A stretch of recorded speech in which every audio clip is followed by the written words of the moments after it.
How would you like to own your home outright? What would it feel like to never make a mortgage payment ever again? On our mortgage free segment today, we're going to interview Derek Sall from Western Michigan. Derek is the founder and writer behind lifeandmyfinances.com. That's a site dedicated to helping people get out of debt, save money, and be rich. We're going to learn how Derek paid off his debt and his mortgage after going through a tough divorce, and how side jobs were a big key to his success. Welcome to the show, Derek. Hey, thanks, Andy. Thanks for having me. Absolutely. Well, Derek, we like to start off this segment with a little bit of something I call the mortgage free 3. So this is you answering these questions really fast just to get everybody an understanding of how you paid the mortgage off and the details. So let's start off with the first one. What was your starting mortgage principal balance? At that point, it was $54,000. $54,000. Okay, cool. So how long did it take for you to pay that off? 11 months and 11 days. Wow. All right. Under a year. That's very cool. Okay. And then now, what is your home value today? Just sold it about a year ago, but sold for about 170 grand. 170 grand. Okay, very cool. All right, now we got a little bit of details. Let's take us back to, I think it was 2010. I was reading on your blog when you were first married. How did you find yourself in debt at the time? I know you had some debt as well as the mortgage, but how did you find yourself in debt at that time? Yeah, early on was just like everybody. It's student loans. We didn't have a ton, actually. I had about 12 grand that I actually owed to my mom and dad. They were nice enough to hand me the cash and get me through school without reaching out to federal loans or anything like that. My wife had 6 grand. So together we had about 18. So not crazy terrible, but still something. And, without making much, I started working. She didn't have a job. It was tough to make ends meet. And then we got those bills coming in the mail, and it honestly freaked us out. Yeah. Did the debt itself have difficulty on your relationship at the time, or was it other things? It did. I think initially, just like anybody, they get married and they've got all the love bubbles and rainbows. And 2 or 3 months in, I think my wife realized that she couldn't just lay on the beach all day and not work for us to get by. Which I didn't. I would like, if that's your life you want, that's great. But I couldn't exactly provide for it at the time, honestly. So she had to find a job. I think we did a couple little side hustles then too, but that helped a ton. And then we started making traction. But yeah, that initial direct loans bill in the mail for just, I think it was like $75 for her loans. But I think 2 days before, I found out that we were actually going backwards financially. So then to get yet another bill that I knew we were going to get hit with every single month was like tragedy, right? So how do we get through this? What do we have to do? It was a scramble at first, but we worked through it. It worked out okay. So at that time, you guys worked to pay off the debt together then? We did, yeah. And that worked out all right. I was always one to hard charge it, get out of debt. She was kind of along for the ride, and as we'll probably get to, it didn't exactly work out. But it worked well at the time to chunk through that debt. I think we did it in 14 months, got rid of that 18 grand. So that's incredible. What kind of, you said some side jobs during that time. What were some of the side jobs that you were looking at to increase your income? Yeah, initially I started my blog in 2010. So that was the main one, just getting some writing for my site, making some money through that, which wasn't a lot at the time, but a couple $100 here and there was a lot to us. And then just writing on top of that for other sites too. So not a lot of money, but oh yeah, and we did some dog sitting too. I almost forgot about that. Dog walking, dog sitting, which actually pays pretty well, and you don't have to do that much as long as you don't lose the dog or something. Very cool. So at that point, I mean, did you guys start to fall on some hard times in your relationship, and then that led to the divorce? Yeah, I mean, it was other stuff. It wasn't all finance. It was different things that came into fruition that were always kind of an underlying issue that came up. And I think part of it was my attitude toward the mortgage, getting that paid off. I think she kind of wanted to ease up and just let the mortgage go for 30 years and let's live our lives and have some fun and go on a vacation every single month or something like that. But it was a lot of things. But yeah, it was definitely trying times. Yeah, and it sounds like, so you got to that point, you guys got divorced, and then it was just you on your own at that point, but yeah. But you had an idea of paying off your mortgage still? Yeah, well, it really sucked actually because we worked all that time to get out of debt. She decided she was done. She wanted to leave, which was devastating, honestly, at the time. I remember kind of slinking against the wall and falling to the floor like maybe anybody does at that point. But at that point, she obviously wanted half of our equity, mainly in our house. So that put me back into debt. So I had this great get out of debt story. And then all of a sudden we were paying down our house a little bit and we had equity just in the rising value. And I think it was worth like 42 grand. So I ordered, 21,000 bucks after the divorce settlement. So again, back in debt. So kind of restarted that story almost back where I was, but now on my own. Yeah. Yeah. So at that point, did you use some of your old tricks of side jobs and You know hustle to what? make it work? So yeah, talk to us Yeah. about that. What side jobs did you do, and how did you make it work? Yeah. Did the old blog still. So kept that going. Wrote some extra articles, actually wrote articles for other sites for 10 bucks a piece, which is a steal for anybody just to get a ton of orders. I think I wrote like 200 articles or something like that. So made just 2 grand. Yeah. I mean, they weren't great detail, but for 10 bucks, it was a good value for whoever was getting them. I flipped cars. That's one that's unique for a lot of folks. And my dad was a car dealer, so I have this nose for sniffing out a deal, knowing how much things are worth. I can fix up things a little bit. I do take stuff to the mechanic a lot, but I know how much stuff costs, at least if I hear it and know what's wrong with the car. So I think I flipped like 3 or 4 cars, each one for between 800 and a grand. So that was another good one. Another humbling experience was mowing lawns for my nephew for 15 bucks a piece. So I did anything. I mean, I didn't care. Like I wanted the relationship kind of finalized and done. Like it was painful. I wanted it out. So let's get rid of this debt. And she wanted the 21 grand in 6 months. So that was also another like, okay, I guess I've got a goal. Like that's what I've got to do, and that's what I'm gonna do. So made it just in time, I think, with a few days to spare, but paid off that 21 grand in that 6 month time frame. Wow. So talk to us about that detail. So with the divorce settlement, it was, hey, we've got equity in the house, and without selling the house, I need that equity. Is that how it worked? Yeah. Yep. So I stayed in the house. So she therefore got half of the house, which became just the cash since I stuck with it. Got it. Got it. Okay, that Yep. makes sense. Yeah, because either one of you probably didn't want to sell the house, or you didn't want to sell the house, and just parted Right. ways with that much money. That at that point, that makes sense. So you got to that point. You made it just under the nose for the 21,000, and then at that point you said, Yeah. "How about the mortgage too?" Yeah, exactly. It kind of came because I had so much pain of the separation. I wanted clean cut. I started to think about that mortgage, and she was off of the deed, but not off of the actual mortgage. So I started visualizing like a year down the road, she walk up to my door and be like, "Hey, I tried to apply for a mortgage with this guy, and they won't let me because I'm on." Like I don't want to have that conversation. I wanted to be free of the mortgage, to be free of the relationship, essentially. And since I already paid off 21 grand in 6 months, I was thinking, I could maybe take care of the mortgage in a year. Like it's 54 grand. I'll give it a shot. So that's what I did. Hard charged it still Oh, that's and incredible. got it So done. were Yeah. you were working a full-time job as well as these side jobs? Talk to us about what you did for a living during that Yeah. time. Yeah. I was a financial analyst making roughly 60 grand a year. So not a ton considering I'm paying off 54 grand in a year. And 60 grand is like salary, take taxes off of that.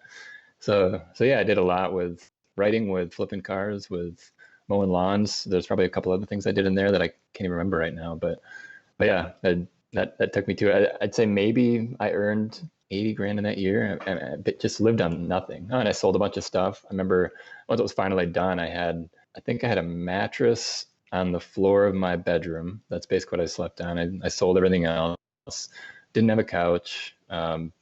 Sat on a chair that I had. I think I had a dining room set. So if I wanted to sit down, I sat down at the dining room table. I just I wanted it out. I wanted it done. And if you want something bad enough, you're gonna get it. Wow. Wow. And how long did it take you to pay off that 54,000 Yeah, again? less than a year. So it Less was than a I year. started January 1 and finished up December 11. That is incredible. So, a big part of it was controlling your expenses too. You said obviously you Yeah. can earn to a limit because you got the only 24 hours in a day. So, how did you control your expenses? How did you spend less, or did you just Yeah. live on less? It's crazy once you put all your bills in front of you. So I set up an Excel sheet basically with, here's how much I spend in food per month. Here's how much I spend in phone insurance.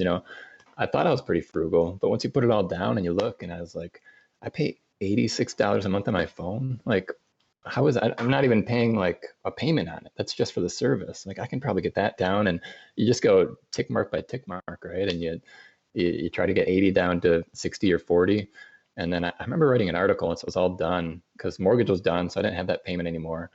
And I was living on $460 a month. That's really all it took. I mean, you've got the off months where I'd owe property tax or something big, but on a consistent basis, it was like 150 bucks for food, 50 bucks for phone, a little bit for insurance, and there's something else. Like it was nothing. So it's possible to cut way down on expenses, especially if you're on your own. Yeah, you're on your own and you've got a major goal that you're working after. You can just kind of focus. Yeah, exactly. So it sounds like you really did that. That's cool. So after the year, what did it mean to you to have no mortgage on your house anymore? What did that mean to you?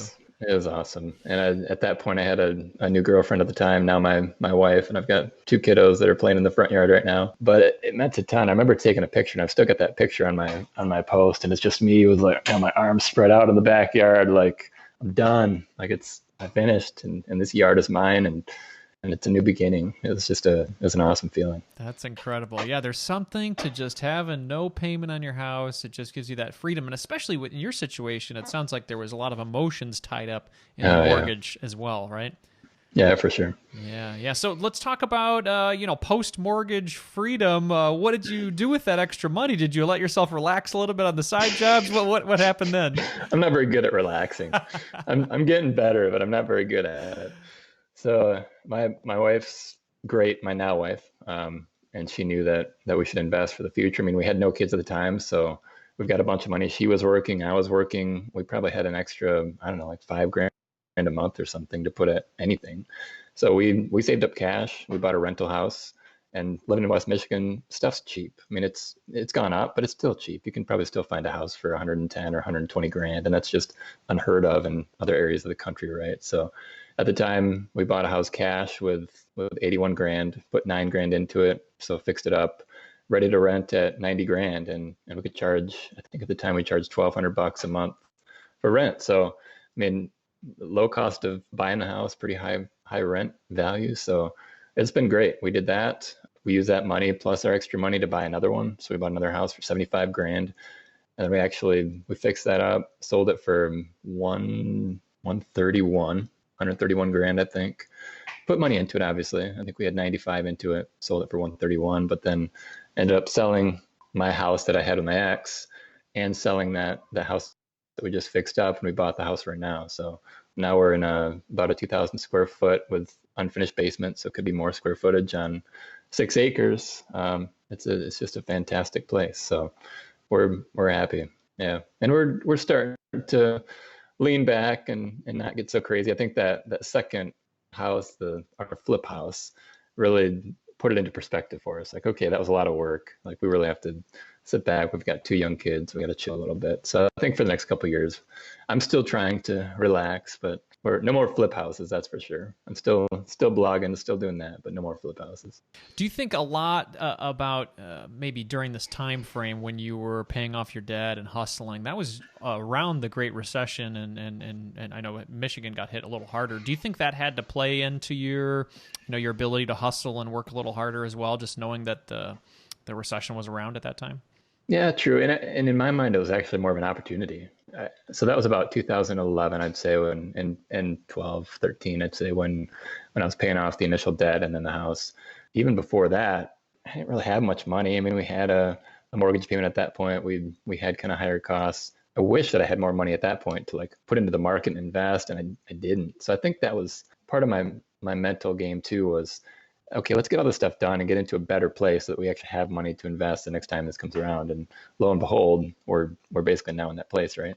With pandemic, market took a bit of a dip, and we invested a bunch and have seen great rewards on that. So yeah, definitely that played into getting into a better financial spot, and we've capitalized on it, which is awesome. That's incredible. Yeah, I mean, it's being able to be prepared for those times when there are good investment opportunities and doing the work, doing the hard work, whether it's, even doing lawn mowing with your nephew in order to get there, right? I know. I got to remind him of that. See what he thinks of that. It was a unique time for sure. Hey, we got to do what you got to do to hit your goals. Exactly. That's very cool. I think a lot of people listening right now admire that and can think about their situation, about how hustling could maybe get them to where they want to go. Let's talk to the person who's listening right now that's maybe in debt and eventually wants to become mortgage free in the future, but money's tight right now. There's we're in a difficult spot. What side jobs do you think that they could consider now that we're in 2020 to maybe pay off their mortgage early? Yeah, I mean, there's so many. I wrote a book that's on my site. I think you get it if you subscribe. Actually, it's 101 ways to make more money. So there's hundreds, and that's just me sitting down for a couple hours and thinking of what you can do. But I immediately think of online. I mean, everything's online. You can be a virtual assistant. You can blog. You can write for others. And even if that's not exactly your gig, I think now that I've been in that game for so long, I realize how many different avenues you can go once you just get started. So you might not even know what you're great at yet, but if maybe you start writing a couple posts and somebody likes what you've got, or maybe they see something that you're more good at, like maybe it's social media, that you can manage somebody's social media account or something like that. I don't know, but just getting started in that can just lead you down so many different avenues. So that's one main one. I mean, I guess that's more like five, but anything online, and maybe you're handy. I mean, maybe it doesn't have to be online. Maybe you like fixing up cars or woodworking, or maybe you sew. Like, it can really be anything. Just think about what you're good at. Number one, kind of what you like to do, and typically that's what you're going to enjoy doing and make the most money at. And then just try to find who needs the service. If there's something there, then you can marry those two up, and suddenly you've got something. So hopefully that's helpful. I mean, that's off the cuff, but there's just so many. It's hard to just say, like, here's 20 things that are great right now. Yeah, I think you made a really good point, like thinking about what you enjoy doing or what you have a skill at doing, that it won't maybe feel so much like a job, and you'll enjoy it along the way and pay off your debt to get there. So very cool, very cool. Derek, thank you so much for your time today. Where can people connect with you more and learn about more about your story? Yeah, at my site, obviously, if you go to the About Me page, so it's lifeinmyfinances.com, and at the top there's maybe 4 or 5 options, but one of those is About, so you can check my story there. If you need to contact me, toward the bottom of the page, there's a contact button there that you can click and just send an email that way. Otherwise, Facebook, Pinterest, Twitter. So you can find me through the site. I don't need to go through all the names, but if you hop onto my site in the upper right, there's all the handles there with Twitter, Pinterest, and Facebook. So follow me there. I'd love to have everybody. I'd love to help. If you shoot me an email, I answer them all. So shout out and I'll definitely answer back. Perfect. Thank you so much, Derek. This was a lot of fun. Yeah, I loved it. Thanks, Andy.